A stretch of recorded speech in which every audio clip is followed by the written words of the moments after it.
This is going to be a pickups video, and I'm only going to be showing Game Boy Advance games, so if you're not too keen on the GBA, then you might not find this too interesting, but for me, I'm a huge fan of the system. I think it's probably my favourite handheld console, and I've been collecting for it for about 2 or 3 years now. There's an absolute ton of really good quality hidden gems in the system, and these here are some of the ones I've picked up over the last 3 or 4 weeks now. So what I thought I'd do is maybe switch up the format a little here and try and show you the cartridge on this side of the screen, and just here maybe try and do some picture in picture so you can actually watch some gameplay as I talk about it. But yeah, these are the games I picked up over the last 2 or 3 weeks. I've got a couple of official ones, I've got a couple of bootlegs in here as well, but I'll get straight into showing you what I've got. First up, I've got Lego Star Wars, the video game, and I've never played, well, I've not played too many Lego games in the past, but this one really surprised me. It looks really, really good on the GBA. It looks almost like a DS game. It's an isometric puzzle platformer type of game. If you're familiar with Lego games, then you'll know exactly what this is all about. But yeah, I was really surprised at how good it looked, and I've had a lot of fun playing through this one. This is usually goes for around £3 or £4. I think I picked this up for about 3.50. So that was the first game there, Lego Star Wars. Next up, I've got Ariel the Acrobat, and this is a platformer. It's really well made. It kind of reminds me of James Pond on the Mega Drive.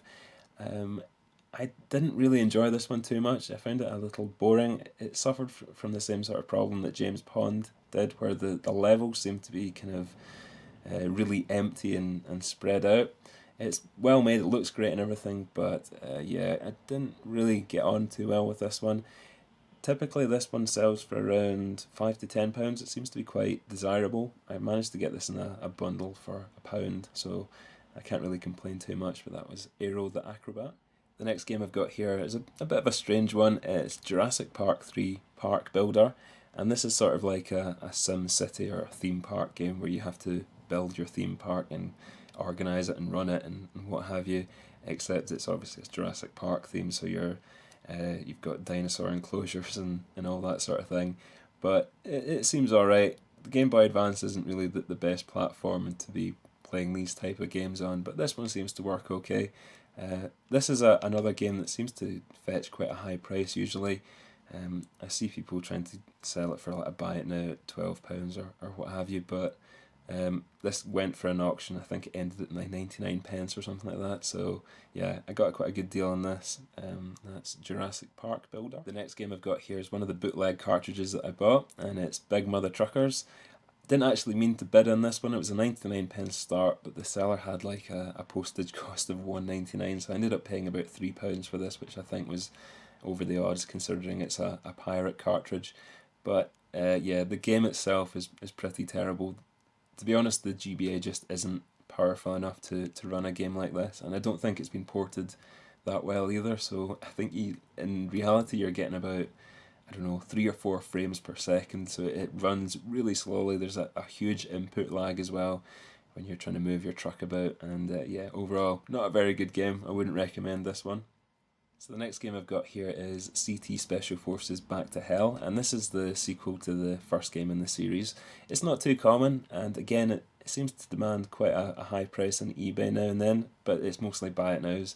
This one ended in an auction, and I think again I paid about £2 for it, £3 in total, I can't quite remember, but it was pretty cheap. And this is sort of a run and gun uh, Metal Slug type of game, but it's pretty good quality and well worth checking out. Next up is another CT Special Forces game, and this one is called Bioterror.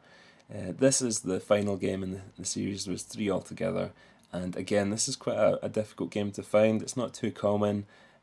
Usually goes for around 10 or more pounds, but again, I got this one in an auction. No one seemed to bid on it, so I got it for a pretty good price. I think it was like 99 pence or £2, something around that kind of level. But again, it's another run and gun Metal Slug type of game, and well worth checking out.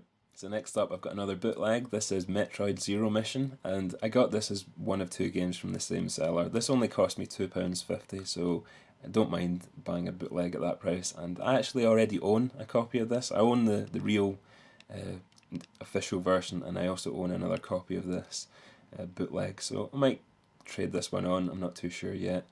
But again, Very good platformer. I'm sure most of you are aware of what the Metroid games are like, but this is one of the better ones. Again, from the same seller, I got another Metroid game. This is Metroid Fusion, but this one is a legitimate cartridge. This is the official PAL release of the game. And again, I'm sure most of you are aware of what the Metroid games look like and how they play.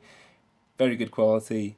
I already own a copy of this, but the seller had both the games up for such a good price I couldn't really resist. I thought I'd pick them up and then maybe trade or sell them on.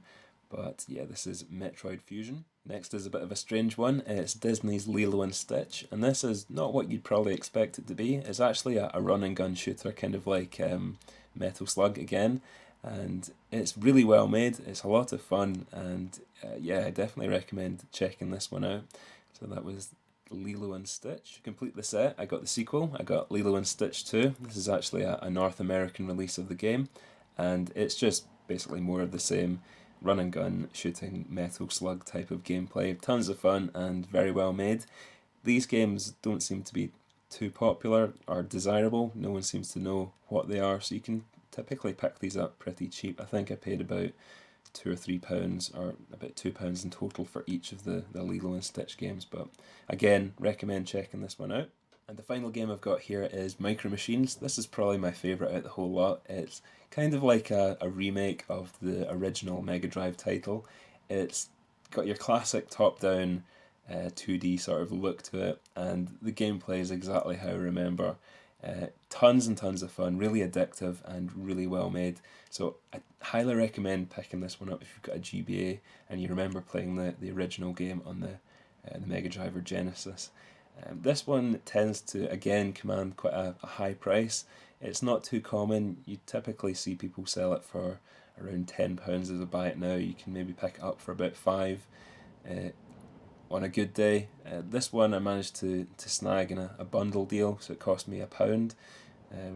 So I was pretty happy about that. But yeah, that was the final game there. That's Micro Machines. Highly recommend this one if you've got a GBA. So those were the latest additions to my Game Boy Advance collection, and in future I'd quite like to do a top 20 or maybe a top 30 hidden gems video for this system. There's a ton of really good quality games in the console, some quite obscure and some strange games, so it could be fun to kind of highlight them and maybe show some games that people hadn't seen before. But I'll see how this video turns out first, but as always, thanks for watching, and I'll catch you again soon.